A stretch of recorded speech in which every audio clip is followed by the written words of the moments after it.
దానియేలు గ్రంథం 6వ అధ్యాయం 28వ వచన భాగం. ఈ దానియేలు దర్యావేషు ప్రభుత్వ కాలమందును పారసికుడగు కోరెషు ప్రభుత్వ కాలమందును వర్ధిల్లెను. ఎవరు వర్ధిల్లారు? ఆ వచన భాగంలో ఒక వ్యక్తిని గురించి పరిశుద్ధాత్మ దేవుడు బహు స్పష్టంగా తెలియచేస్తూ ఉన్నారు. ఈ దానియేలు దర్యావేషు ప్రభుత్వ కాలమందును పారసికుడగు కోరెషు ప్రభుత్వ కాలమందును వర్ధిల్లెను.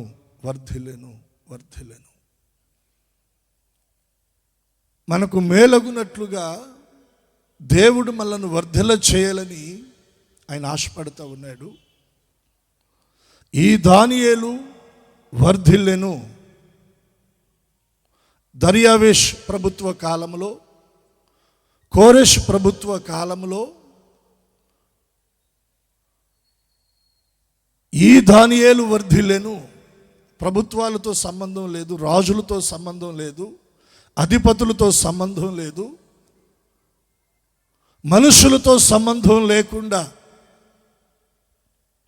ఈ దానియేలు వర్ధిల్లెను. ఎంతగా వర్ధిల్లాడో మరొక వచనాన్ని మనం జ్ఞాపకం చేసుకుందాం. 6వ అధ్యాయం మొదటి 2 వచన భాగాలు. తన రాజ్యమంతటి పైన అధిపతులుగా ఉండుటకై 120 మంది అధిపతులను నియమించుటకు దర్యావేషునకు ఇష్టమాయను. వారిపైన 3 ప్రధానులుగా నియమించెను. ఆ 3 దానియేలు ముఖ్యుడు.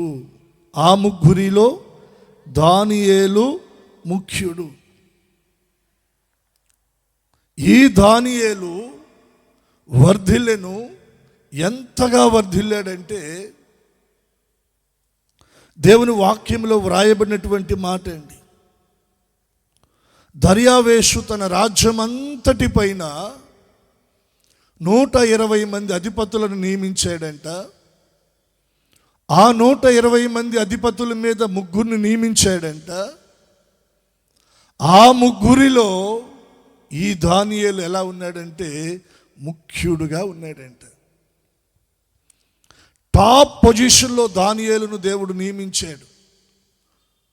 ఉన్నతమైన పొజిషన్లో దానియేలును దేవుడు హెచ్చించాడు. దేశం యొక్క ఉన్నత స్థలాల్లో దానియేలు యొక్క పాదాలను దేవుడు నిలబెట్టాడు. అంతగా దానియేలు వర్ధిల్లాడు. ఈ రోజున మన వైపు మనం తిరిగి ఆలోచన చేసుకుంటే వర్ధిల్లే అనుభవం మనకుందా? మనం వర్ధిల్లుతున్నామా? లేదా పెద్దవాళ్ళు చెప్పినట్లుగా ఎక్కడున్నావమ్మా అంటే వేసిన కాడే ఉన్నాను. ఆత్మీయంగా ఎదగలేని, వర్ధిల్లలేని పరిస్థితులు, ఆర్థికంగా ఎదగలేని, వర్ధిల్లలేని పరిస్థితులు, కుటుంబంలో సమాధాన విషయంలో, సంతోష విషయంలో ఎదగలేని, వర్ధిల్లలేని పరిస్థితులు, ఆ రోజుకు నేలసిల్లిపోతూ దిగజారిపోతున్నటువంటి పరిస్థితులు కొందరు జీవితాల్లో మనం గమనిస్తూ ఉంటాం. ఈ సభల ఉద్దేశం ఏంటంటే దేవుని కృపలో మనమందరం కూడా వర్ధిల్లాలి. ఎంతగా వర్ధిల్లాలంటే దానియేలును దేవుడు వర్ధిల్ల చేసినంతగా మనం వర్ధిల్లాలి. మనుషులతో సంబంధం లేదు. నేను మీకు మరలా జ్ఞాపకం చేస్తూ ఉన్నాను. దర్యావేషు ప్రభుత్వ కాలం, కోరెషు ప్రభుత్వ కాలం, ప్రభుత్వాలతో సంబంధం లేకుండా దానియేలు వర్ధిల్లాడు. దేవుడు దానియేలును వర్ధిల్ల చేశాడు. నేటి కాలంలో ఒక ప్రభుత్వ హయాములో కొంతమంది చక్కగా ఎదుగుతారు, వర్ధిల్లుతారు. ఆ ప్రభుత్వం ఒకవేళ చేంజ్ అయింది అనుకోండి, వారి ఎదుగుదల ఏమైపోతుంది చెప్పండి? ఆగిపోతుంది. ఆగి అక్కడ ఉంటే పర్వాలా, ఒక్కోసారి కిందకి వచ్చేస్తుంది. ఒకవేళ క్రిందకు వచ్చి అక్కడ నిలబడినా పర్వాలా. చాలామంది ఎక్కడికి వెళుతున్నారంటే జైలుకి వెళుతూ ఉన్నారు. అంటే ఒక ప్రభుత్వ హయాములో ఎదిగిన వారు, వర్ధిల్లిన వారు, ప్రభుత్వాలు మారితే వారి ఎదుగుదల ఆగిపోతుంది, వారు వర్ధిల్లే పరిస్థితులు ఆగిపోతూ ఉన్నాయి. కానీ ఈ దానియేలు ప్రభుత్వాలతో సంబంధం లేకుండా, రాజులతో సంబంధం లేకుండా, అధిపతులతో సంబంధం లేకుండా, ప్రధానులతో సంబంధం లేకుండా, రాజులు ఎవరైనా, ప్రభుత్వాలు ఎవరైనా, అధిపతులు ఎవరైనా, దానియేలు వర్ధిల్లుతూనే వచ్చాడు.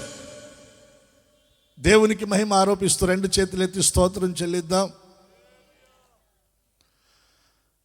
దానియేలు బబులోను సామ్రాజ్యంలో దానియేలు జీవితం, దానియేలు యొక్క చరిత్ర మనం గమనిస్తాం. బబులోను సామ్రాజ్యానికి సంబంధించిన వ్యక్తి దానియేలు.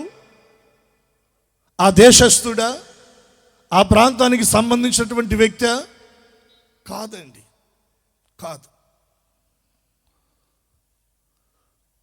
బబులోను సామ్రాజ్యాన్ని పరిపాలిస్తున్నటువంటి నెబుకద్నెజరు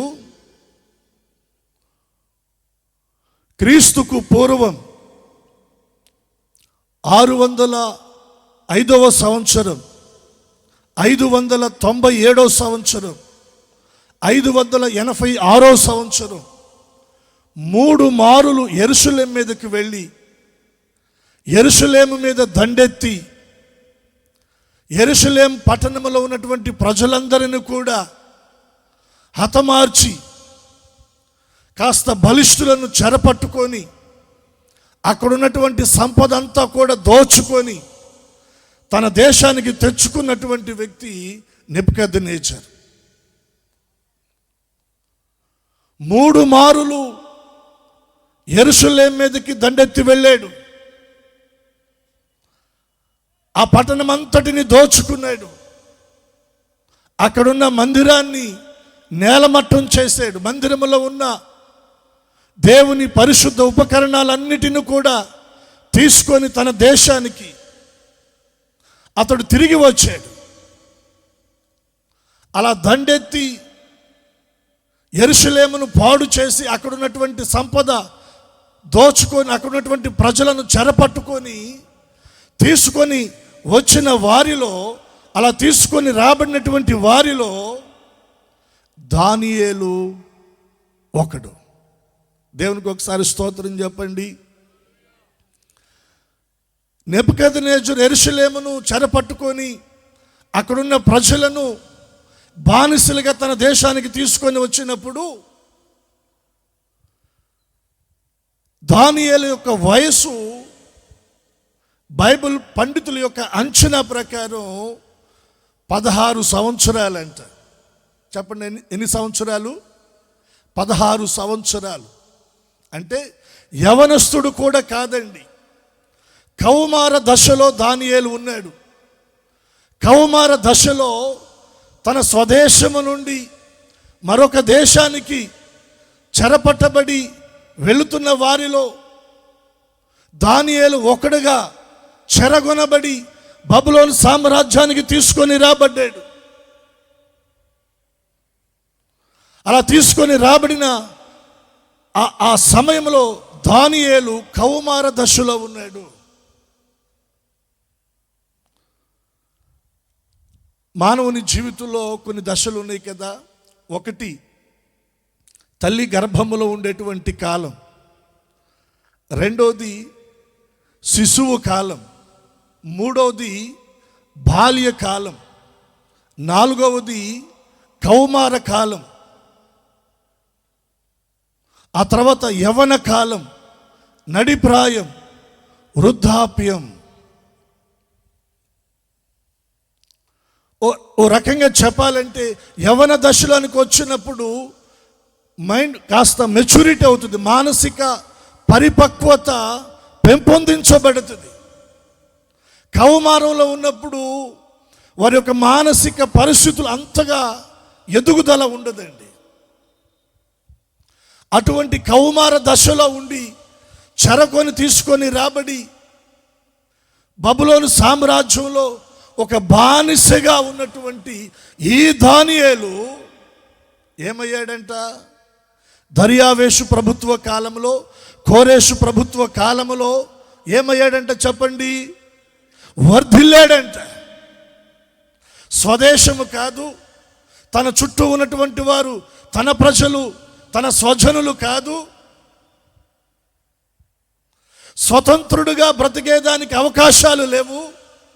స్వతంత్రుడుగా ఓ పని చేసుకోవడానికి, ఒక వ్యాపారం చేసుకోవడానికి, ఒక ఉద్యోగం చేసుకోవడానికి, వ్యవసాయం చేసుకోవడానికి అనుకువైనటువంటి పరిస్థితులు దానియేలు ముందు లేవు. కారణం ఏంటంటే అతడు చెరకొని తీసుకొని రాబడినటువంటి వ్యక్తి. ఈ బబులోను దేశంలో ఒక బానిసగా ఉన్న ఈ దానియేలు దేశం యొక్క ఉన్నత స్థలాల్లోని అధిరోహించినట్లుగా మనం చూస్తున్నాం. ఇది ఎలా సాధ్యమయ్యింది? దానియేలు జీవితంలోనైనా మన జీవితాల్లో కూడా సాధ్యం అవగలదా? దానియేలు దేవుడే మన దేవుడు. దానియేలును గొప్ప చేసిన దేవుడే నిశ్చయముగా ఆయన మనల్ని కూడా గొప్ప చేస్తాడు. దానియేలును వర్ధిల్ల చేసిన దేవుడే మనల్ని కూడా వర్ధిల్ల చేస్తాడు. నువ్వెంత దయానీయమైన దీన స్థితిలో, దౌర్భాగ్య స్థితిలో, ఒకవేళ దరిద్రాన్ని, శాపాన్ని అనుభవిస్తున్నా, ఈ రాత్రి నీ కొరకు ప్రకటించబడుతున్న దేవుని మాటలను నీవు విశ్వసించి నీ హృదయంలోనికి తీసుకొని వాటిని నువ్వు అంగీకరించి నువ్వు అనుసరించగలిగితే నిశ్చయముగా నీ జీవితంలో కూడా దేశం యొక్క ఉన్నత స్థలాల్లోనికి నా దేవుడు నిన్ను నడిపిస్తాడు. నా దేవుడు నిన్ను వర్ధిల్ల చేస్తాడు. నా దేవుడు నిన్ను ఘనపరుస్తాడు. నా దేవుడు నిన్ను ఘనపరుస్తాడు. ఒక బానిసగా ఉన్నటువంటి ఈ దానియేలు అన్య దేశంలో ఇంతగా వర్ధిల్లడానికి అతని జీవితంలో ఉన్నటువంటి ఆత్మ సంబంధమైనటువంటి అనుభవాలు ఏమై ఉన్నవో ఈ రాత్రి మనం కొద్దిగా దేవుని లేఖనాల్లో నుండి మనం ధ్యానం చేద్దాం. చూడండి, మీరు దానియేలు గ్రంథం 2వ అధ్యాయము 17వ వచన భాగాన్ని మీరు గమనించాలి. అప్పుడు దానియేలు తన ఇంటికి పోయి తన స్నేహితులైన అనన్యాకును, మిషాయేలునకును, అజర్యాకును సంగతి తెలియచేసి తానును తన స్నేహితులను బబులోనులో తక్కిన జ్ఞానులతో కూడా, ఈ మాట మీరు మనస్సును పెట్టండి, నశింపకుండునట్లు ఆ కల యొక్క మర్మ విషయంలో పరలోకమందున్న దేవుని వలన కటాక్షము పొందు నిమిత్తమై ఆయనను వేడుకొనుడని వారిని హెచ్చరించెను. దానియేలు బబులోను నివసించినటువంటి కాలంలో రాజు అయినటువంటి నెబుకద్నెజరుకు ఒక కల వచ్చిందంట. ఉదయాన లేచేసరికి రాజుగారు కలను మర్చిపోయాడు. కల కనినట్లుగా తనకు జ్ఞాపకం వస్తుంది, కానీ కల గుర్తుకు రావటం లేదు. దాని విషయంలో రాజుగారికి హృదయంలో ఒక విచారం కలిగింది. వెంటనే తన దేశంలో ఉన్నటువంటి శకును గాండ్రను, గారడి విద్య గలవారిని, మాంత్రికులను, జ్ఞానులను అందరిని పిలిచి వారి ఎదుట ఈ విషయాన్ని పంచుకున్నాడు. ఏమని? రాత్రి నేను నిద్రపోతున్నప్పుడు నాకు కల వచ్చింది. ఉదయాన లేచేసరికి ఆ కళను నేను మర్చిపోయాను. ఇప్పుడు ఆ కళ భావాన్ని మీరు చెప్పాలి. వచ్చిన శకునగాండ్రు, గారడి విద్య గలవారు, మాంత్రికులు, జ్ఞానులు రాజుగారి ఎదుట నిలబడి రాజుగారికి నమస్కారం చేశాయా, కళ చెప్పండి, ఖచ్చితంగా కళ భావాన్ని మేము చెప్తాం. రాజు అన్నాడు, నన్ను మీరు అవమానపరచాలనుకుంటున్నారా? నేను మీకు బహు స్పష్టంగా చెప్తున్నాను, నేను కళ కన్నది వాస్తవం, కళ మర్చిపోయాను. కళ మీరే చెప్పాలి, కళ భావాన్ని కూడా మీరే చెప్పాలి. ఆ వచ్చిన వారందరూ అన్నారు దండం పెట్టి, ఇది మనుషులకు అసాధ్యం, ఇది మనుషులు ఎవరు చెప్పలేరు. అయ్యా రాజా, మీరు కళ చెబితే కళ భావాన్ని మేము చెప్పగలం, మీరు కనిన కళ మీరు మర్చిపోయారు. ఇప్పుడు ఆ కళ మేము చెప్పాలి, కళ భావాన్ని చెప్పాలంటే అది జరిగే పని కాదు. అప్పుడు రాజుగారి కోపం వచ్చి రాజుగారు అన్నారు, నా కళ భావాన్ని చెప్పకపోతే బబులోను సామ్రాజ్యంలో ఉన్నటువంటి శకునగాండ్రు, గారడి విద్య గలవారు, మాంత్రికులు, వారితో కూడా జ్ఞానులు, వీరందరూ కూడా సంహరించబడతారు. సంహరించబడినట్లుగా నేను ఒక జీవో పాస్ చేస్తున్నాను, ఒక శాసనాన్ని చేస్తున్నానని చెప్పి రాజుగారు శాసనాన్ని జారీ చేశాడు. వెంటనే ఇంక రాజుగారి యొక్క అధిపతులు, ప్రధానులు, భటులు, గ్రామాలు, పట్టణాలు వారిగా బబులోను సామ్రాజ్యం అంతా ఇక సంచరించి గారడి విద్య గల వారిని, శకునగాండ్రను, మాంత్రికులను, జ్ఞానులను అందరిని పోగేసి చంపడానికి రెడీగా ఉన్నారు. ఆ క్రమంలో రాజుగారి యొక్క భటులు దానియేలు దగ్గరకు కూడా వచ్చారంట. దానియేలు దగ్గరికి ఎందుకు వచ్చారంటే, యెరూషలేములో ఈ దానియేలు రాజవంశీయుడు. ఎవరు చెప్పండి? రాజవంశీయుడు. నెబుకద్నెజరు యెరూషలేము నుండి చెరపట్టుకొని తీసుకొచ్చినటువంటి వారిలో రాజవంశీయుల్లో నుండి ఏ లోపము లేకుండా సౌందర్యవంతులైనటువంటి, జ్ఞానము కలిగి తత్వజ్ఞానము తెలిసినటువంటి యవనులను ప్రత్యేకించి తన సంస్థానంలో వారికి చోటిచ్చాడు. ఆ క్రమములో దానియేలుతో కూడా ఉన్న స్నేహితులు జ్ఞానుల వరుసలోనికి చేర్చబడ్డారు. అలా చేర్చబడటం మొదట కాస్త సంతోషం అనిపించినా ఇప్పుడు అది ఎక్కడికి వచ్చింది? ప్రాణం మీదకి వచ్చింది. ఇప్పుడు బబులోను దేశంలో ఉన్న మాంత్రికులతో, బబులోను దేశంలో ఉన్న శకునగాండ్రతో, బబులోను దేశంలో ఉన్న గారడి విద్య చేసేవారితో, బబులోను దేశంలో ఉన్నటువంటి జ్ఞానులతో కూడా సంహరించబడడానికి ఆ మరణ శాసనము ఎవరి మీదకి వచ్చిందంటే దానియేలు మీదకి, దానియేలు యొక్క స్నేహితుల మీద కూడా వచ్చింది. వారు వచ్చి దానియేలును పట్టుకోగానే దానియేలు అడిగాడంట, ఏంటి పరిస్థితి, ఏంటి విషయం అంటే వాళ్ళు వివరంగా చెప్పారు. అప్పుడు వెంటనే వాళ్ళతో మాట్లాడి పర్మిషన్ తీసుకొని రాజుగారి ఎదుటికి వెళ్ళిపోయాడు. రాజుగారి దగ్గరికి వెళ్ళి రాజుగారి ఎదుట నిలబడి రాజుతో మాట్లాడుతూ ఉన్నాడు. అయ్యా, మీరు కళ కన్నారు, కళ మర్చిపోయారు. ఇప్పుడు ఆ కళ చెప్పటం, కళ భావాన్ని చెప్పటం అది మనుషులకు అసాధ్యం, కానీ దేవునికి సాధ్యం. మాకు కొద్దిగా సమయం ఇస్తే దేవుని దగ్గర మేము ప్రార్థన చేసి, దేవుని దగ్గర అడిగి, మీరు కనిన కళ దాని భావాన్ని తెలుసుకొని దాన్ని మీకు వివరిస్తాం. దాని కొరకు మాకు కాస్త సమయ వ్యవధి కావాలని దానియేలు రాజు దగ్గర మనవి చేసినప్పుడు రాజు దానియేలుకు సమయాన్ని ఇచ్చాడు. దేవునికి ఒకసారి రెండు చేతులు ఎత్తి స్తోత్రం చెప్పండి, బిగ్గరగా చెప్పాలి. ఇప్పుడు రాజుగారు సమయాన్ని ఇచ్చినప్పుడు దానియేలు ఏం చేశాడు? ఆ వచనాన్ని మనం చదువుకున్నాం. 17వ వచనం, అందరు బైబిల్ తెరిచి చూడండి.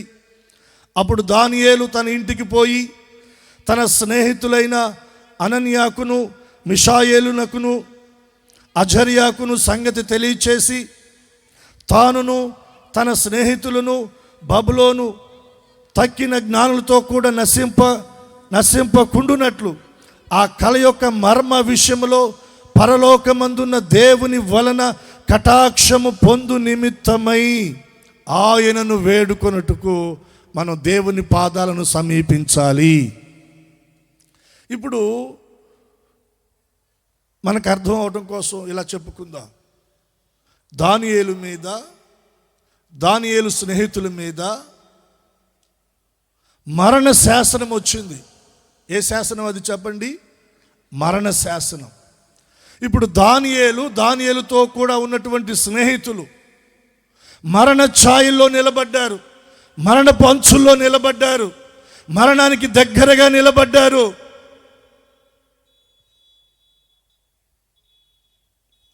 దానియేలుతో కూడా దానియేలు స్నేహితులు బబులోను సామ్రాజ్యములో ఉన్నటువంటి గారడి విద్య గలవారు, శకునగాండ్రు, మాంత్రికులు, వారితో కూడా కలిసి వీరు కూడా మరణానికి అప్పగించబడే పరిస్థితులు చోటు చేసుకున్నాయి. ఇప్పుడు దాని నుండి తప్పించబడాలి, మరణ పంచుల్లో నుండి బయటికి రావాలి, మరణ బంధకాల్లో నుండి బయటికి రావాలి, మరణము నుండి తప్పించబడాలి. అసలే ఆ దేశంలో చెరపట్టబడి తీసుకొని రాబడినటువంటి వారు, బానిసలుగా బ్రతుకుతున్నటువంటి వారు ఏదో కాస్తంత ఊరట కలుగుతున్న పరిస్థితులను చూసి సంతోషించే లోపే ఇప్పుడు వారి మీదకి మరణ శాసనం వచ్చేసింది. ఆ మరణ శాసనాన్ని బట్టి దానియేలు భయపడిపోలా, వణికిపోలా, కృంగిపోలా, నిట్టూర్పు విడవలా. దానియేలు ఏం చేశాడంటే, ఓ చక్కటి మాట అక్కడ మనం చదువుకున్నాం. పరలోకమందున్న దేవుని వలన కటాక్షము పొందు నిమిత్తమై. చప్పట్లు కొట్టి దేవుని నామాన్ని గణపరుద్దాం.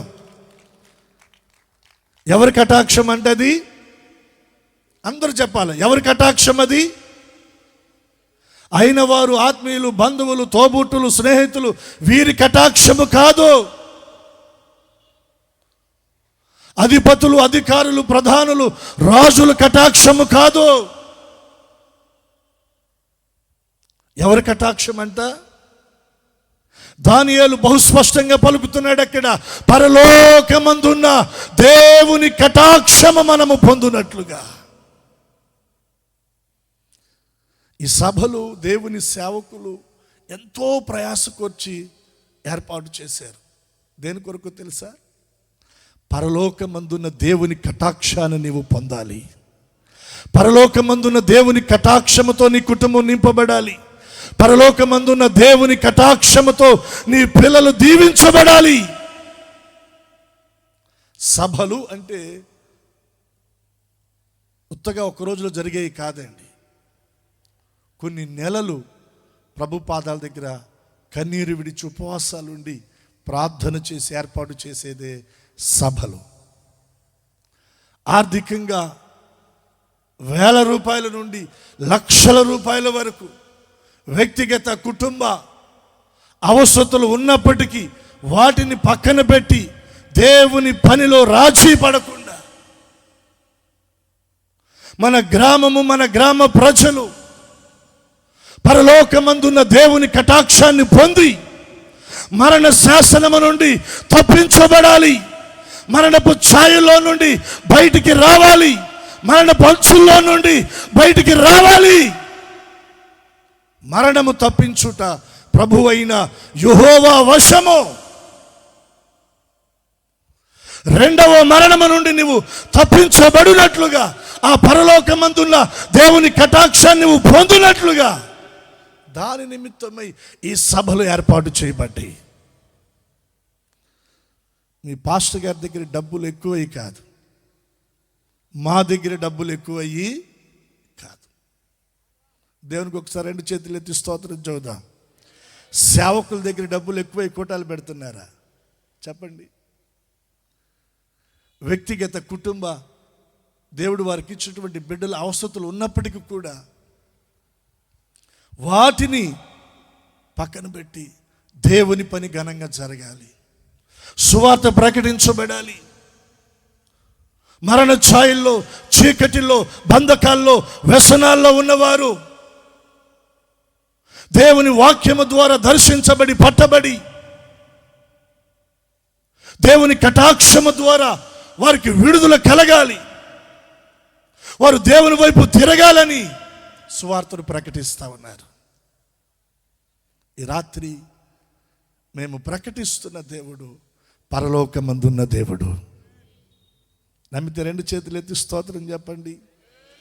ఆయన కటాక్షించే దేవుడు, ఆయన కరుణించే దేవుడు, ఆయన కృప చూపే దేవుడు, కృంగిన వారిని లేవనెత్తేవాడు, బలహీనలను బలపరచువాడు, మరణపు ఛాయల్లో, మరణపు అంచుల్లో ఉన్న వారిని ఆ మరణపు ఆ బంధకాల నుండి విడిపించి వారికి జీవాన్నిచ్చే దేవుడు. ఆయన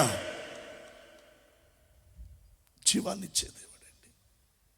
తక్కిన జ్ఞానులతో కూడా మనము నశింపక ఉండునట్లుగా ఆ పరలోకమందు ఉన్నటువంటి ఆ దేవుని కటాక్షము పొందునట్లుగా ఆయనను మనం వేడుకోవాలి.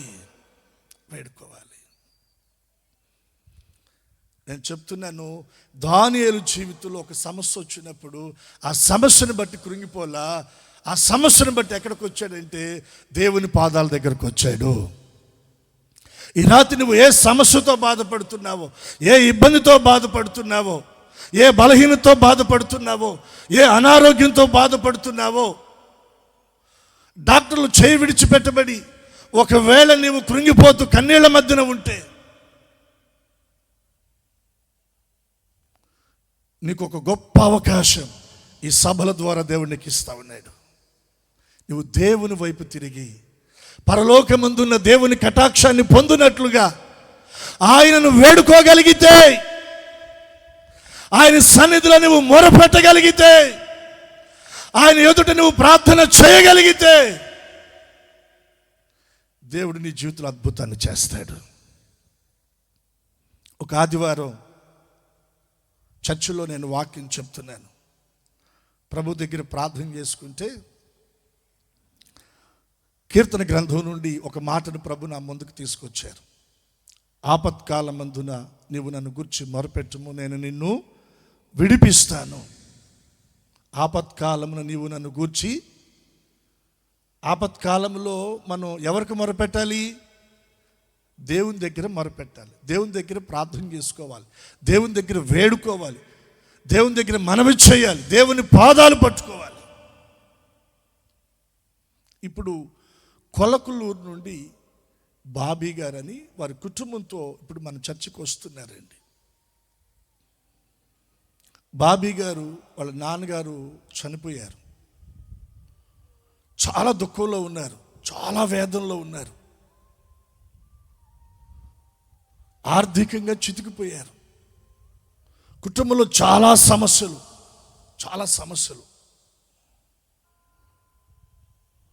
కొన్ని నెలలు వారు మందిరానికి దూరం అయిపోయారు, దేవుని సన్నిధికి దూరం అయిపోయారు.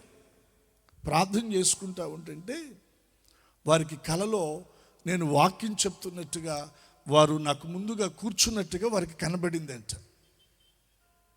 వాళ్ళ అమ్మగారితోటి వాళ్ళ భార్యతోటి ఆ విషయాన్ని పంచుకున్నప్పుడు వారు, సరే మనం చాలా బాధల్లో ఉన్నాం, ఇక చివరికి వారు చనిపోదాము అన్నంతగా ఆలోచన చేసేటువంటి ఆ పరిస్థితులకు వచ్చేసారంట.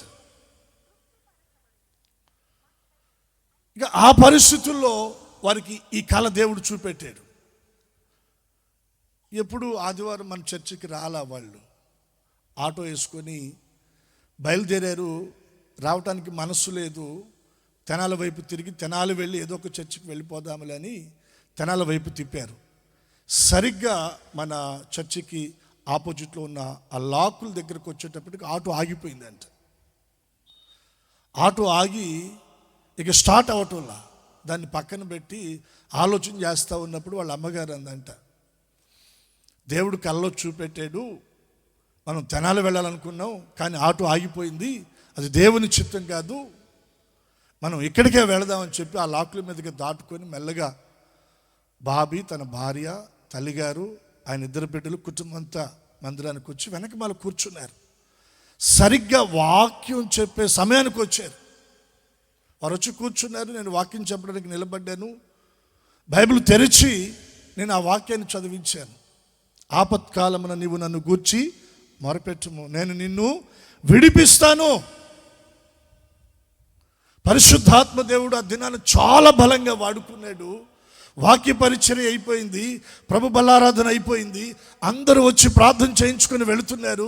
వీరు వెనక మళ్ళీ నిలబడి అందరూ ప్రార్థన చేయించుకొని వెళ్ళిపోయిన తర్వాత కుటుంబం అంతా నా ముందుకు వచ్చి బాబీ అంటున్నాడు, కళ్ళ నిండా నీళ్ళు పెట్టుకొని, అన్నా నా కుటుంబ పరిస్థితులు నీకెట్ట తెలుసు,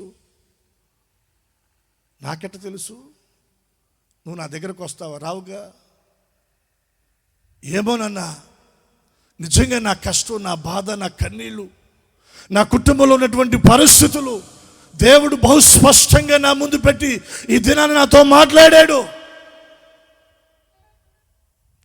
నేను ధైర్యపరచబడ్డాను, నేను ఆదరించబడ్డాను, నాకు ఒక నిరీక్షణ, విశ్వాసం కలుగుతూ ఉంది. దేవుడు నా పరిస్థితులను మారుస్తాడు. నేను చాలా పురుకొల పడ్డానన్నా, ఒక్క మారు వచ్చి మా ఇంటికి వచ్చి ప్రార్థన చేశానండి అని అన్నాడు.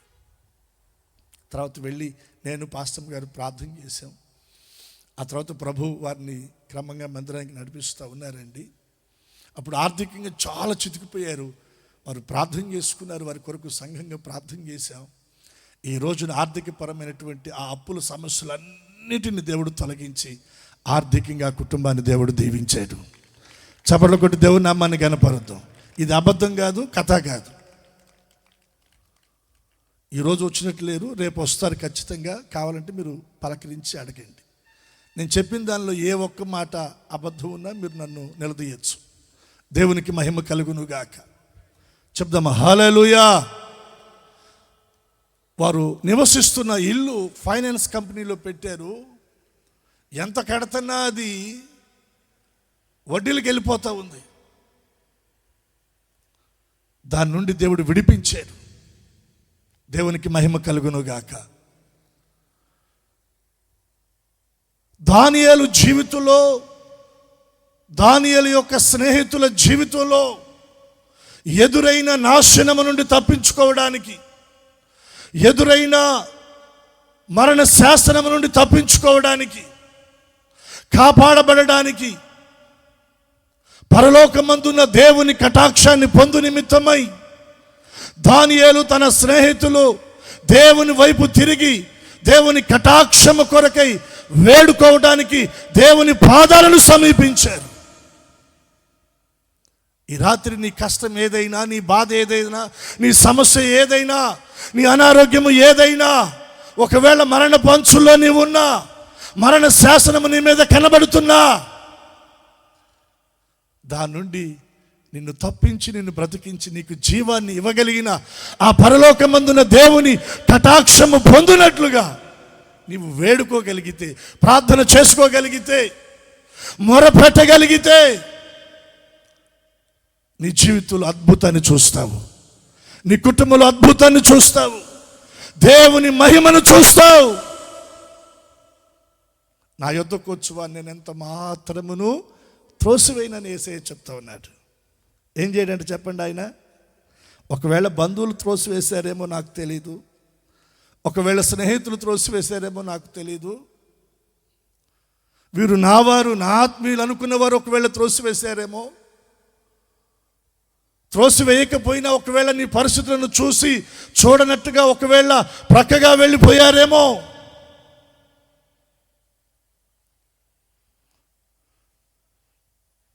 ఈ మనిషి దగ్గరగా వెళితే ఖచ్చితంగా మనల్ని అడుగుతాడు, మనం ఏదోటి చేయాల్సి వస్తుంది, ఎందుకు వచ్చిన గొడవ అని. నిన్ను చూసి చూడనట్టుగా ఎడంగా వెళ్ళారేమో. ఈ రాత్రి నేను ప్రకటిస్తున్నా, నా యేసయ్య అలా ఎడంగా వెళ్ళే దేవుడు కాదు. యూదుడని, గ్రీసు దేశస్థుడని భేదమేమి, ఒక్క ప్రభువే, అందరికీ ప్రభు ఆయన. అమెరికాలో ఉన్న వాళ్లకు ప్రభు ఆయన, ఆస్ట్రేలియాలో ఉన్న వారికి ప్రభు ఆయన, సింగపూర్, మలేషియా, ప్రపంచ దేశాల్లో నీవెక్కడున్నా ఆయన నీకు ప్రభువే.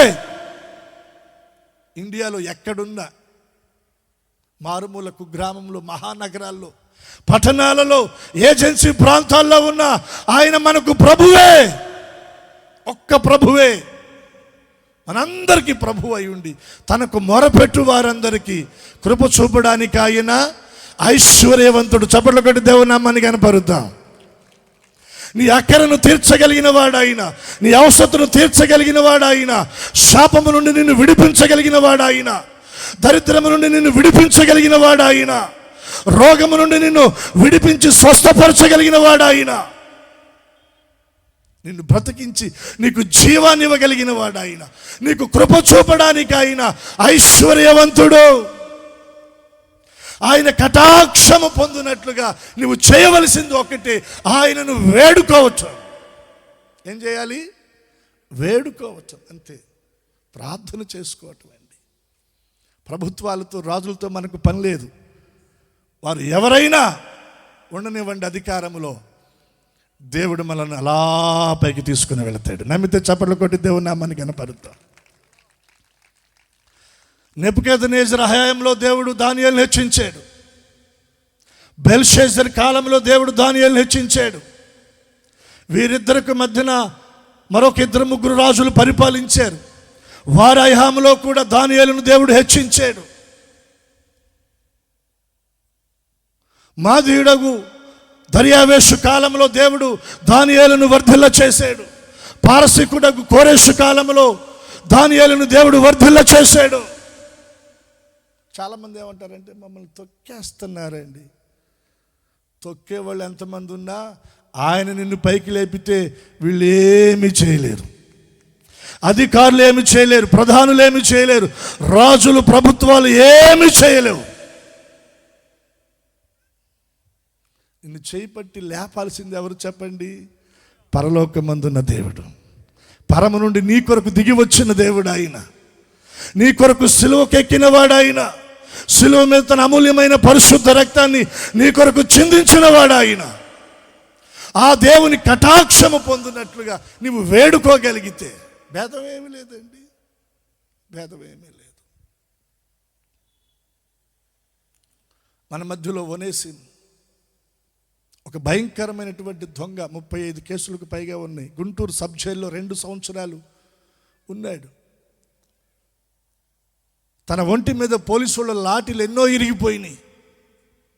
భయంకరమైన చెడు వ్యసనాలు. ఈ అలవాటు ఉంది, ఈ అలవాటు లేదు అనడానికి లేకుండా ఉంది. 2 సంవత్సరాలు సబ్ జైల్లో ఉన్నాడు. తన భార్య, 2 చిన్న బిడ్డలు, శిశువులను పెట్టుకొని ఎంత అల్లాడిపోయి ఉంటుందో మీరు ఆలోచించండి.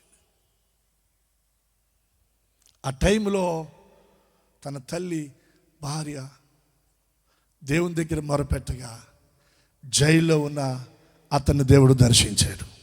ఆ వ్యసనాల నుండి విడిపించాడు, ఆ బంధకాల నుండి విడిపించాడు. జైలు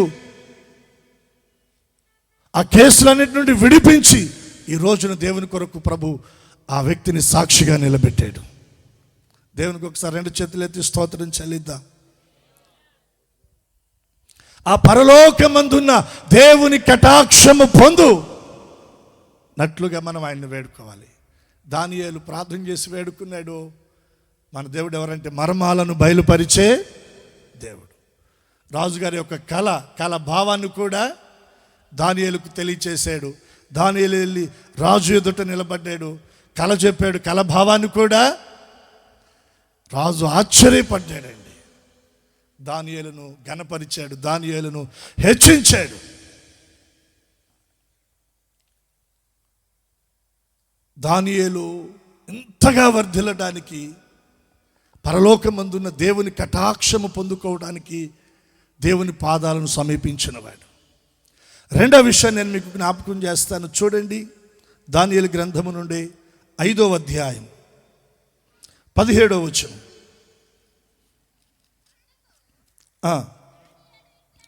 అందుకు దానియేలు ఇట్లా, నేను నీ దానములు నీ యొద్ద నుంచుకొనుము, నీ బహుమానములు మరి ఎవనికైనా నిమ్ము. అయితే ఈ వ్రాతను చదివి దాని భావమును రాజునకు తెలియచెప్పెదను. త్వరగా నేను ముందుకు వెళ్ళిపోతాను. నెబుకద్నెజరు తర్వాత బబులోను సామ్రాజ్యాన్ని పరిపాలించినటువంటి రాజుల్లో బెల్షాజర్ ఒకడు. నెబుకద్నెజరుకి మనవడవుతాడు ఈ బెల్షాజర్. అక్కడ కుమారుడని వ్రాయబడింది, కానీ చరిత్రలో అతడు మనవడవుతాడు. ఇతని పరిపాలన కాలంలో ఓ పర్యాయం రాణులతో, అధిపతులతో, ప్రధానులతో విందు చేసుకుంటూ మద్యపానాన్ని సేవిస్తూ సంతోషిస్తున్న సమయంలో ఒక దుర్బుద్ధి పుట్టింది రాజుగారికి. మంచి బుద్ధి కాదు. ఏం బుద్ధి? దుర్బుద్ధి. దేవుని వాక్యం అంటుంది, సుబుద్ధి దయను సంపాదిస్తుందంట. సుబుద్ధి దయను సంపాదిస్తూ, దేవుని దయను సంపాదిస్తుంది. ఇది సుబుద్ధి కాదు. ఏ బుద్ధి ఇది? దుర్బుద్ధి.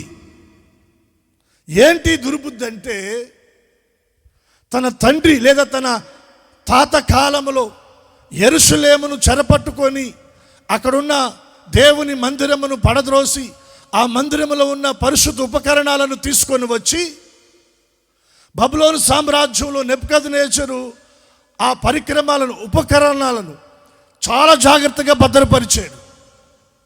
అవి దైవ సంబంధమైనవి, దేవుని మందిరానికి సంబంధించినవని వాటిని చాలా జాగ్రత్త చేశాడు.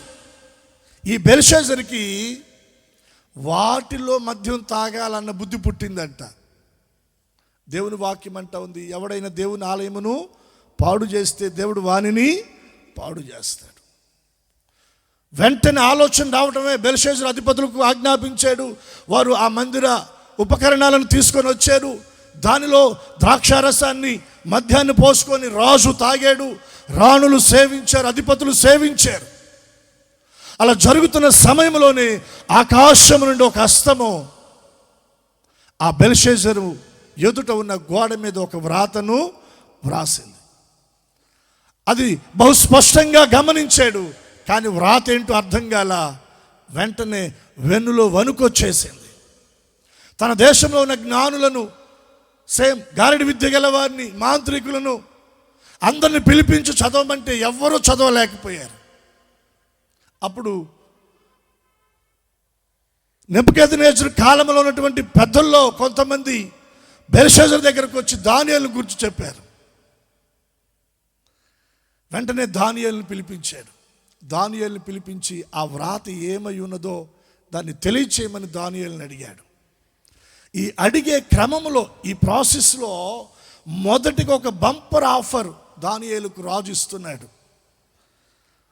ఒక మంచి ఆఫర్ ఇస్తున్నాడండి.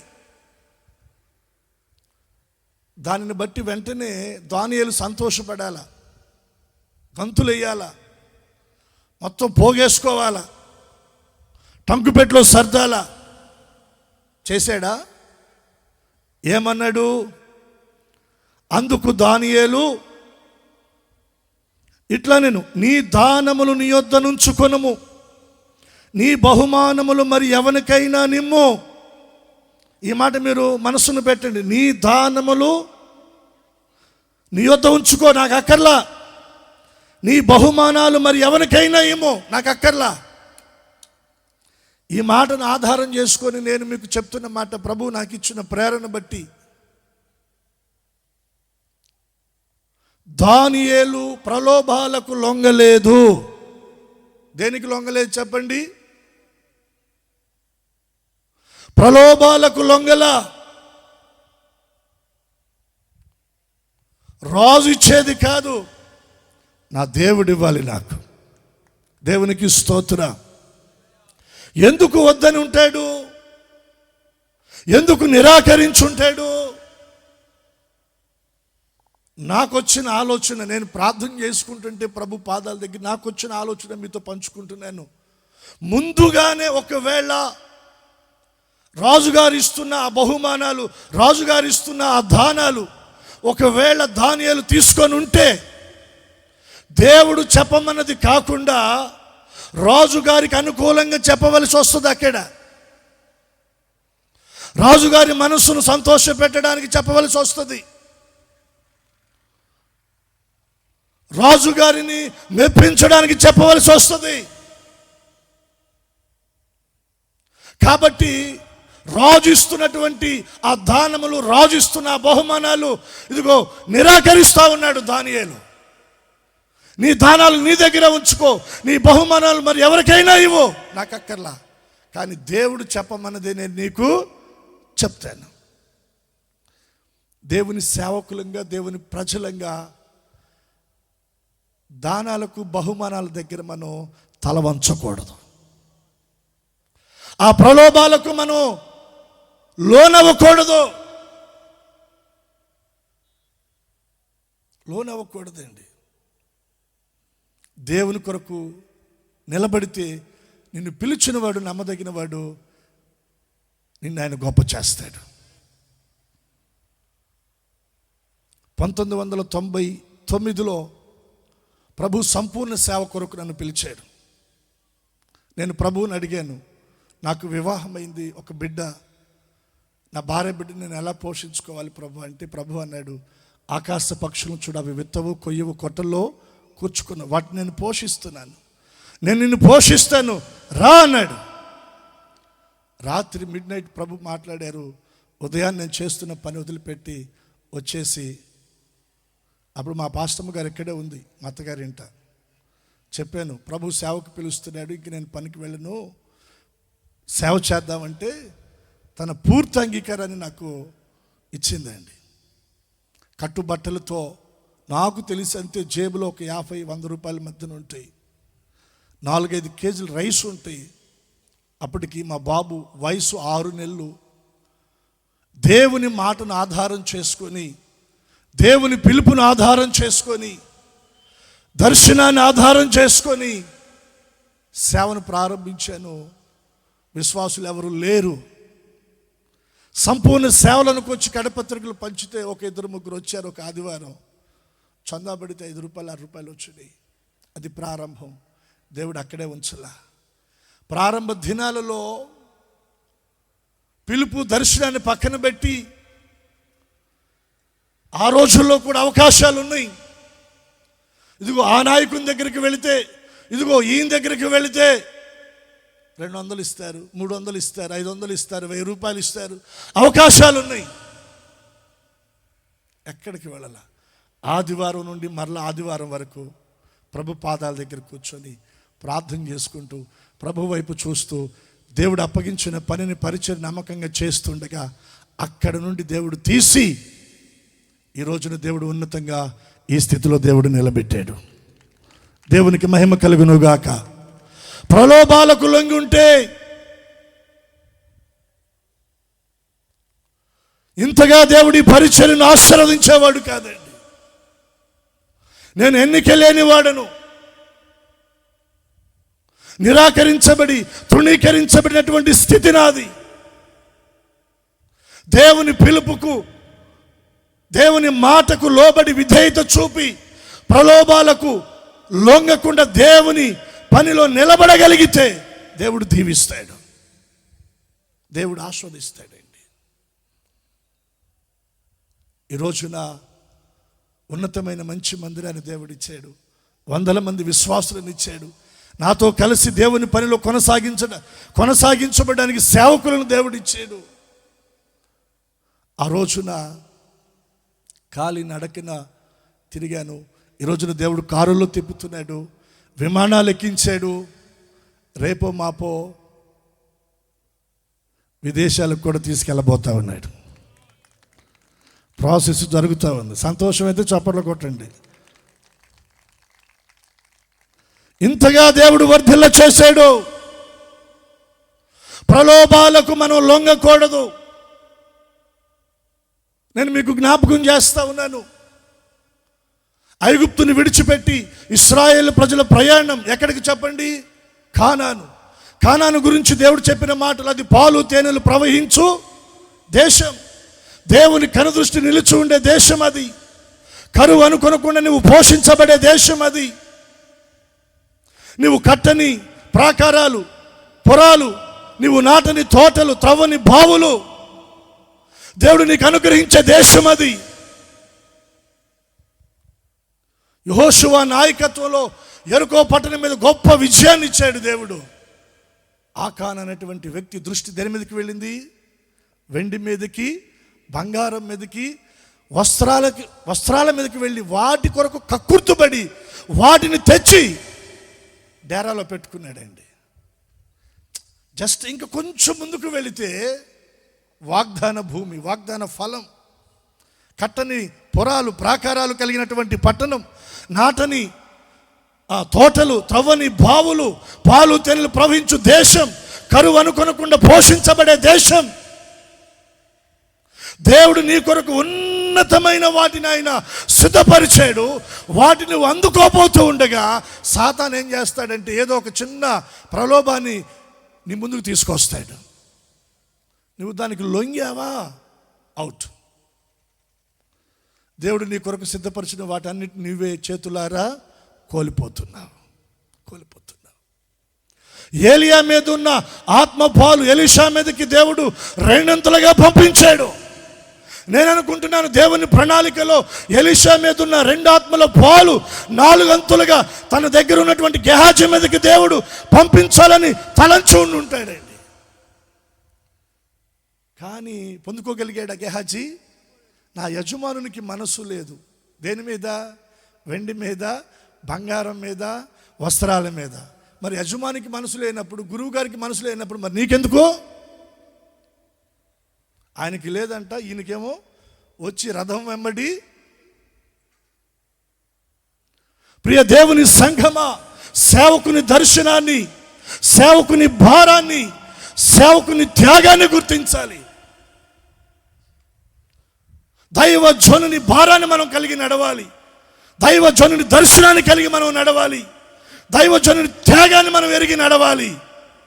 అప్పుడే దైవజనుని మీద ఉన్న అభిషేకం 2 అంతలుగా 4 అంతలుగా నీ మీదకి వస్తుంది.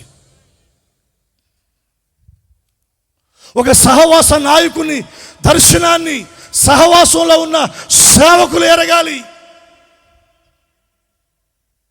అప్పుడే ఆ సహవాస నాయకుని మీద ఉన్న అభిషేకం మీ మీదకి వస్తుంది. ఆయన దర్శనం ఒకటి, ఆయన నడిపింపు ఒకటి, ఆయన సమర్పణ ఒకటి, నీది ఇంకొకటి అయిపోయింది. ఎలా వస్తుంది అభిషేకం? ఎలీషా 2 అంతలుగా పొందుకున్నాడు, గెహాజీ 4 అంతలుగా పొందుకోవాలి. దేవుడు కూడా ఇవ్వటానికి ఇష్టపడుతున్నాడు. ఇద్దామనుకునే సమయానికి నయోమాను తెచ్చిన వెండి, బంగారం, వస్త్రాల మీదకి మనసు వెళ్ళి దేన్ని పోగొట్టుకున్నాడు చెప్పండి? అభిషేకాన్ని. చూడండి, ఆకాను వాగ్దాన భూమిని పోగొట్టుకున్నాడు, గెహాజీ అభిషేకాన్ని పోగొట్టుకున్నాడు. ఈ రోజున ప్రలోభాలకు లొంగి దేవుడు నీకు అనుగ్రహించిన వాగ్దాన ఫలాన్ని, దేవుడు నీ కొరకు సిద్ధపరిచిన అభిషేకాన్ని పోగొట్టుకుంటున్నావేమో. నువ్వు ధైర్యంగా చెప్పాలి, నీ దానాలు నీ దగ్గర ఉంచుకుని ఈ బహుమానాలు. దానియేలు చెప్పగలిగాడు. దేవునికి ఒకసారి 2 చేతులు ఎత్తి స్తోత్రం చెల్లిద్దాం. ఒక మాట జ్ఞాపకం చేస్తున్నానండి. బిలాము పతనానికి మూలం ఏంటి చెప్పండి? బాలాకి ఇచ్చిన బహుమానం. ఒకసారి పంపిస్తే నో అన్నాడు, ఇంకోసారి పంపిస్తే నో అన్నాడు, మళ్ళీ 3వసారి పంపింగానే కొంతమంది అంటుంటారు, నేను దాని జోలు వెళ్ళకూడదు అనుకుంటున్నానండి. ఎందుకన్నా మనసు, నాలుక, నోరు లాగుతుందంట. మరి ఎట్లా లాగుద్దో మరి నాకైతే తెలియదు, కానీ వాళ్ళు మాట్లాడే మాట మనసు లాగుతుందంటండి. ఒకవేళ బిలాం మనస్సు కూడా లాగిందేమో దేని మీదకి? వెంటనే వాడే వదిలిపెట్టాడు. ఒక్కసారి నిన్ను ప్రేరేపించి 2-3 సార్లు ప్రయత్నం చేస్తాడు. యేసుక్రీస్తు ప్రభు వారి దగ్గరికి వచ్చి కూడా 3 మారు ప్రయత్నం చేశాడు. మొదట ఏమన్నాడు? రాళ్లను రొట్టెలుగా చేసుకో, తిను, ఆకలి తీర్చుకో అన్నాడు. ప్రభు అన్నాడు, మనుషుడు రొట్టె వలన మాత్రము కాదు కానీ దేవుని నోట నుండి వచ్చు ప్రతి మాట వలన జీవిస్తాడు. వెంటనే వదిలిపెట్టేశాడా? ఒక ఎత్తైన పర్వతం మీదకి తీసుకుని వెళ్ళి దూకు, నీ పాదాలకు రాయి తగలకుండా దేవదూతలు వచ్చి నిన్ను ఎత్తి పట్టుకుంటారు అన్నాడు. ప్రభు అన్నాడు, నీ దేవుడిని యెహోవాను నీవు శోధింపవలదు. ఒకవేళ నేను కాలు జారి పడితే ఖచ్చితంగా దేవుడు పట్టుకుంటాడు, కాపాడుతాడు. కావాలని దూకితే మాత్రం పట్టుకోడు. వదిలిపెట్టాడా? ఎత్తైన శిఖరం మీదకి తీసుకుని వెళ్ళాడంట. ఈ లోక రాజ్యాల మహిమంతా ఇప్పుడు దానియేలుకు కూడా రాజుగారు అదే పెట్టింది ఆఫరు. దానాలు పెట్టాడు, బహుమానాలు పెట్టాడు, వెండి పెట్టాడు, బంగారం పెట్టాడు, అధికారం పెట్టాడు. ఆ బబులోను సామ్రాజ్యం దాని యొక్క వైభోగాన్ని పెట్టుంటాడు. నాకు అనుకూలంగా, నాకు ఫేవర్గా చెప్పు అని. నీకు అనుకూలంగా ఎలా చెప్తాను? దేవుడు చెప్పమన్నది చెప్తాను. నీ దానాలు నేను తీసుకుంటే నీకు అనుకూలంగా చెప్పాలి. నో నో నో, నీ దానాలు నీ దగ్గర ఉంచుకో, నీ బహుమానాలు నీ దగ్గరే ఉంచుకో. దేవుడు చెప్పమన్నదే నేను చెప్తాను. ఈ లోక రాజ్యాల మహిమంతా యేసయ్యకు చూపెడితే యేసయ్య అన్నాడు, సాతానా నా వెనకకి పో అని గద్దించాడు. ప్రలోభాలు మన ముందుకు వస్తే గద్దించే వారంగా మనము మారుదముగాక. వాటిని తృణీకరించే వారంగా మనము విశ్వాసములో బలపరచబడుదుముగాక. గద్దించాడండి ప్రభు. బిలాము గద్దించాడా? అయ్యా ఒక్కసారి మళ్ళీ అడుగుతాను ప్రభువుని, ఏమంటాడు? అసలు దేవుడు ఒకసారి వద్దంటే వద్దు. ఇప్పుడు దేవుడు అన్నాడు, మన మాట అవునంటే అవునట్టుగానే ఉండాలి, కాదంటే మన నోట నుండి వచ్చే మాట అవునంటే అవును, కాదంటే కాదన్నట్టుగా ఉండాలని ప్రభు చెప్పి ఆయన అవునని కాదంటాడా? కాదని అవునంటాడా? ఆయన వద్దు అన్నాడు, మళ్ళా వెళుతున్నాడు. అంటే ఈయన మనసు అంతా ఏడుంది? బిలాము ఇచ్చిన బహుమానం మీద ఉంది, దానాల మీద ఉంది. చివరికి వర్కౌట్ అవ్వలా. దేవుడు బిలాము శపిద్దాం అనుకున్నాడు, కానీ దేవుడు అతని నోట ఆశీర్వాదాన్ని పెట్టాడు. తుదకేం జరిగిందండి? ఆ బహుమానాలను బట్టి ఇశ్రాయేలు ప్రజలకు విరోధంగా బిలాముకు ఒక భయంకరమైనటువంటి సలహా ఇచ్చాడు. ఇశ్రాయేలు ప్రజలు, నువ్వు యుద్ధం చేసి గెలవలేవు, వారి పతనాన్ని వారే తెచ్చుకోవాలి. అది ఎలా అంటే, మీలో నుండి కొందరు స్త్రీలు వారిలోనికి పంపించండి, ఆకర్షించేటట్టుగా చేయండి, వ్యభిచార సంబంధమైనటువంటి పాపానికి ప్రేరేపించండి. దానికి లోనైతే, దానికి వారు లోబడితే దేవుని ఒక్కరితే వారి మీదకి వచ్చేస్తుందని అటువంటి ఒక భయంకరమైన ఆ సలహా, దుష్టుని సలహా ఇచ్చాడు బాలాకుకు బిలాం. అంతగా దిగజారిపోయాడు. అంటే ఏమి చేయలేక సలహా ఇచ్చాడు. ఇక ఆయన వల్ల కావట్లేదని సలహా ఇచ్చాడు. అటువంటి పతనమైన స్థితికి మనం దిగజారిపోకూడదండి. బహుమానానికి ఆశించి బిలాము దేవుని దర్శనాన్ని కోల్పోయాడు, సేవను కోల్పోయాడు, భక్తిని కోల్పోయాడు. చివరికి గాడిద చేత బుద్ధి చెప్పించుకోవాల్సిన పరిస్థితులు బిలాము జీవితంలోనికి వచ్చేసినాయండి. దానియేలు ప్రలోభాలకు గురికాల. రాజుతో అంటున్నాడు, నీ దానాలు నీ దగ్గర పెట్టుకో, నీ బహుమానాలు నీ దగ్గరే పెట్టుకో. నేను చదువుతాను, అది నేను దాని భావం కూడా నీకు చెప్తాను. మెనే టెకెల్ ఉఫారిన్స్. దేవుడు నిన్ను త్రాసులో పెట్టాడు, నువ్వు తేలికైపోయావు. దేవుడు నీ లెక్క చూశాడు, నీ ప్రభుత్వ లెక్కలు చూశాడు, లెక్కలు కూడా సరిగ్గా లేవు. నీ రాజ్యాన్ని దేవుడు తీసేస్తున్నాడు, ఇంకొకరికి ఇస్తున్నాడు. ఇది దేవుడు చెప్పమన్న మాట. దేవుడు తన చేతితో వ్రాసినటువంటి వ్రాత, ఆ వ్రాత భావము ఇదే అని చెప్పాడు. అంత ధైర్యంగా ఎలా చెప్పగలిగాడంటే, రాజుగారి దగ్గర ప్రలోభాలకు గురికాల. దానియేలు చెప్పినట్లుగానే బెల్షేజర్ చేతిలో నుండి రాజ్యము మాధుల యొక్క ఆ చేతిలోనికి వెళ్ళిపోయింది. దానియేలును దేవుడు వర్ధిల్ల చేస్తా ఉన్నాడు. మూడో విషయాన్ని చెప్పి నేను ముగింపులోకి వచ్చేస్తాను. చూడండి, దానియేలు గ్రంథము 6వ అధ్యాయము 22వ వచనం. నేను నా దేవుని దృష్టికి నిర్దోషిగా కనబడితిని గనుక ఆయన తన దూతను పంపించి ఈ సింహాలు నాకు ఏ హాని చేయకుండా వాటి నోళ్లను ఆయన మూయించెను.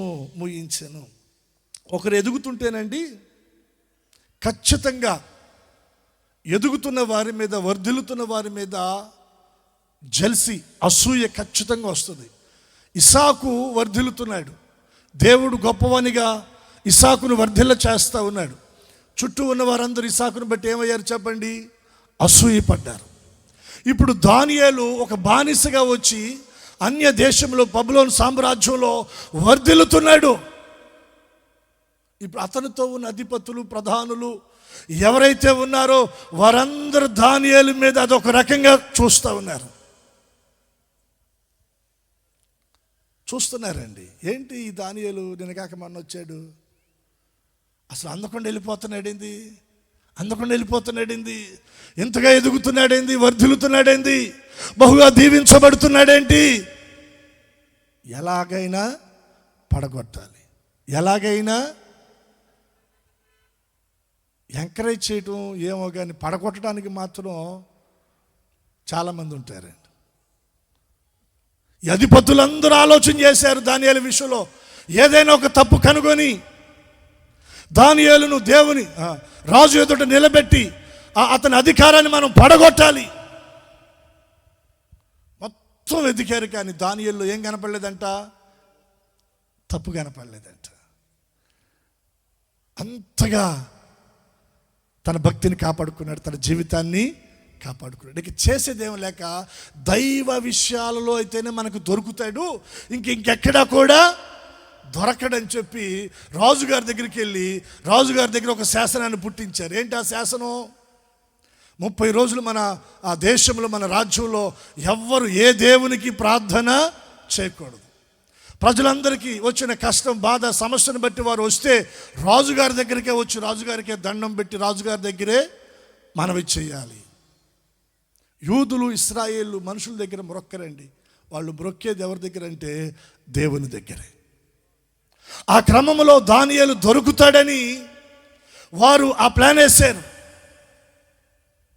మనుషులందరూ వెళ్ళి రాజుగారి దగ్గర మొరుక్కుతున్నారు, కానీ దానియేలు మాత్రం తన ఇంటికి వెళ్ళి మోకాళ్ళేసి దేవుని తట్టు చేతులెత్తి ప్రార్థన చేసుకుంటున్నాడు. వెంటనే పట్టుకున్నారు, రాజు ఎదురు నిలబెట్టారు. రాజుగారి యొక్క శాసనాన్ని మీరినందుకు సింహాల గుహలో దానియేలును పడద్రోయటానికి సింహాల గుహలోను కూడా తీసుకుని వెళ్ళి సింహాల గుహలో కూడా పడేసేశారు. ఆ రాత్రి రాజుకు నిద్ర పట్ల తెల్లతెలారుతుండగా రాజు వచ్చేసాడు. ఆ సింహాల గుహ దగ్గర నిలబడి, నాయనా దానియేలు, రాజు అంటున్నాడు, నాయనా దానియేలు, నీవు అనుదినము తప్పక సేవించుచున్న నీ దేవుడు నిన్ను రక్షింపగలిగిన. రాజు చిరకాలము జీవించునుగాక. నేను నా దేవుని దృష్టికి నిర్దోషిగా కనబడుతుంది కనుక ఆయన తన దూతను పంపి సింహాలు నాకు ఏ హాని చేయకుండా వాటి నోళ్లను ముయించెను. చప్పట్లు కొట్టి దేవుని నామాన్ని కనపరుద్దాం. ముగింపులోనికి వచ్చేస్తున్నాను.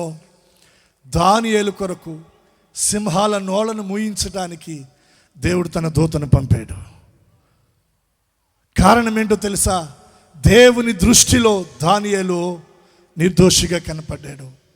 దాన్ని ఇలా చెప్పుకుందాం. దేవుని కనుదృష్టి దానియేలును చూస్తున్నప్పుడు దానియేలులో ఏ దోషము కనబడలేదు. ఏం కనబడలేదు చెప్పండి? ఏ దోషము కనబడలా. దేవుని కనుదృష్టి మన మీదకి వస్తే ఎన్నో రకాల దోషాలు. జస్ట్ రిఫరెన్స్ కోట్ చేస్తున్నాను, మీరు నోట్ చేసుకుని ఇంటికి వెళ్ళినాక మీరు చదవండి. మొదటిది హెజ్కేలు గ్రంథం, ఎవరు చదవద్దు, జస్ట్ నోట్ చేసుకోండి. 28:18. 2 మలాకి 1:8. 3 యెషయా గ్రంథము 6:6. యెహెజ్కేలు గ్రంథంలో మనం చూస్తాం, వర్తకుల వ్యాపారానికి సంబంధించినటువంటి లావాదేవీల్లో దోషాన్ని దేవుడు కనుగొన్నాడంట. మలాకీ గ్రంథములో ప్రజలు దేవునికి అర్పిస్తున్న అర్పణలో దేవుడు దోషాన్ని కనుగొన్నాడంట. యెషయా దేవుని ఎదుటకు వచ్చినప్పుడు యెషయాను ఒప్పుకుంటా ఉన్నాడు, అయ్యో నేను అపవిత్రమైన పెదవులు కలిగిన వాడను, అపవిత్రమైన పెదవులు కలిగిన మనుషుల మధ్యన నేను నివసిస్తున్నాను అని. అప్పుడు దేవుని దూత బలిపీఠం మీద ఉన్న అగ్ని తీసుకొచ్చి యెషయా పెదవులకు తగిలించిందంట. ఒక మాట చెప్పింది, ఈ అగ్ని నీ పెదవులకు తగిలింది కాబట్టి దోషానికి నివారణ అయ్యింది, నీ దోషము పరిహరించబడింది. మాటల్లో దోషం, అర్పణలో దోషం, మనం చేస్తున్న పనుల్లో, వ్యాపారాల్లో, ఉద్యోగాల్లో, దినచర్యలో, మన ప్రవర్తనలో దోషం కనబడుతూ ఉంది. దానియేలును గురించి దేవుడు సాక్ష్యం ఇస్తూ ఉన్నాడు. పరిశుద్ధ గ్రంథములో దానియేలు గురించి దేవుడు లిఖించాడు. దానియేలు అంటున్నాడు, నేను నా దేవుని దృష్టికి నిర్దోషిగా కనబడి తిని. దేవుడు తనకు అప్పగించిన అధికారము, పాలన, భక్తి, తన మాటలో, చూపులో, తన ఆత్మీయ స్థితిలో ఎక్కడా దోషము రాకుండాన్నట్లుగా తన పవిత్రతను కాపాడుకున్నాడు, తన పరిశుద్ధతను కాపాడుకున్నాడు. నిర్దోషిగా దేవుని దృష్టిలో కనపడ్డాడు కాబట్టి దేవుడు తన దూతను పంపి సింహాల నోళ్లను ముయించాడు. ఈ రాత్రి నీ కొరకు కూడా దేవుడు దూతలను పంపిస్తాడు. నీకు విరోధంగా లేచిన ప్రతి ఆయుధాన్ని ఆయన అణిచివేస్తాడు, సింహాల నోళ్లను ఆయన ముయిస్తాడు. 3 విషయాలు దానియేలు జీవితంలో నుండి మీ ముందుకు తీసుకొచ్చాను. 1, పరలోకమందున్న దేవుని కటాక్షము పొందినట్లుగా దేవుణ్ణి వేడుకునే అనుభవం దానియేలు జీవితంలో ఉంది. 2వది, దేవుడు తనకు చెప్పినదే చేయడానికి ఎక్కడ కూడా రాజీ పడకుండా, ప్రలోభాలకు లొంగకుండా తన భక్తి జీవితాన్ని కాపాడుకొని నడిపించబడ్డాడు. 3వదిగా దేవుని దృష్టిలో ఎలా కనపడ్డాడు చెప్పండి? నిర్దోషిగా కనపడ్డాడు. మాటల్లో దోషం లేదు, దానియేలు అర్పించిన అర్పణలో దోషం లేదు, దానియేలు చేస్తున్న పనుల్లో కూడా దోషం లేదు. నిర్దోషిగా దేవుని దృష్టిలో కనపడ్డాడు. సో మనం కూడా ఈ 3 అనుభవాల్లోనికి రాగలిగితే చెప్పండి, దర్యావేషు ప్రభుత్వ కాలమైనా, కోరేష్ ప్రభుత్వ కాలమైనా, నెబుకద్నెజరు ప్రభుత్వ కాలమైనా, బెల్షెజర్ ప్రభుత్వ కాలమందైనా దానియేలు ఏమవుతూ వచ్చాడు చెప్పండి? వర్ధిల్లుతూ వచ్చాడు.